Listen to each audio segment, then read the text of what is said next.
ఏపీలో ఇప్పుడు మనకి ఎలక్షన్స్ రాబోతున్నాయి కదా, నెక్స్ట్ సీఎం ఎవరు వస్తే బాగుంటుంది? జగన్మోహన్ రెడ్డి. జగన్మోహన్ రెడ్డి ప్రస్తుతం చూసుకున్నట్టయితే రౌడీ రాజకీయాలు ఉన్నాయి అంటున్నారు, నిజమేనా? కాదండి, అలా చేస్తుంటారు టీడీపీ జనసేన, మామూలు అవన్నీ జరుగుతుంటాయి. బట్ ఆయన అనుకునేటివన్నీ ప్రవేశపెట్టారు, నవరత్నాలు కానీ ఎవ్రీథింగ్. బట్ ఫ్యూచర్ లో కూడా వచ్చినట్టు కూడా ప్రవేశపెడతారని నేను ఆశిస్తున్నాను. నవరత్నాల పథకాలు అందరికీ అందుతున్నాయి అనుకోవచ్చు. అందుతున్నాయంటే మాక్సిమం అందుతున్నాయి. తర్వాత మినిమం కొంచెం రిస్ట్రిక్షన్ చేశారు కొన్నిటికి, బట్ మాక్సిమం అందుతున్నాయి అందరికి. సో విద్యార్థులకు రియంబర్స్మెంట్ రావట్లేదు పీజీ విద్యార్థులకు అంటున్నారు, మరి నిజమే అనుకోవచ్చు. పీజీ విద్యార్థులు నాకు అంత తెలియదు, నేను ఎందుకంటే నేను సిఏ స్టూడెంట్, నాకు అంత అవేర్నెస్ లేదు. బట్ మా ఇంట్లో వాళ్ళకి వచ్చేసాయి.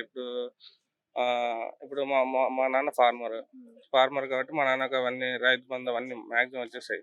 ఇంకోటి ఏంటంటే మా ఇంట్లో ఒక చిన్న పిల్లోడు ఉన్నాడు, వైఎస్ఆర్ విద్యా దీవెన అది వచ్చేసింది. మా అమ్మకి ఫస్ట్ ఇయర్ వచ్చేసింది. ఇదేంది 18 years దాటితే 75,000 వస్తాయన్నారు. ఫస్ట్ ఇయర్ వచ్చినాయి, తర్వాత రాలేదు. ఎందుకంటే రెస్ట్రిక్షన్స్ పెట్టారు 10 acres దాటితే అలాగని. బట్ అందరికి వచ్చేసాయి మాక్సిమం. కొన్ని రెస్ట్రిక్షన్స్ పెట్టారు కానీ అందరికి వచ్చేసాయి.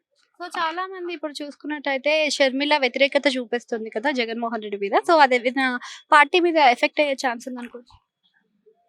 అదేమి ఎఫెక్ట్ అవ్వదు అనుకుంటున్నాను. ఎందుకంటే ఇక్కడ తెలంగాణలో కూడా ఆమె చేసింది.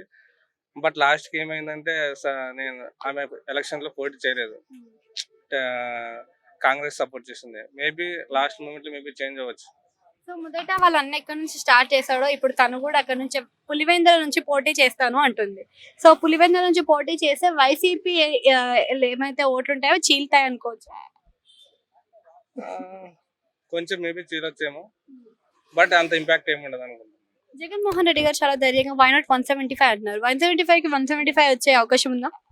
రాకపోవచ్చు, బట్ మెజారిటీ అయితే వైఎస్ఆర్సీపీ వస్తుందని నేను అనుకుంటున్నాను. Thank you.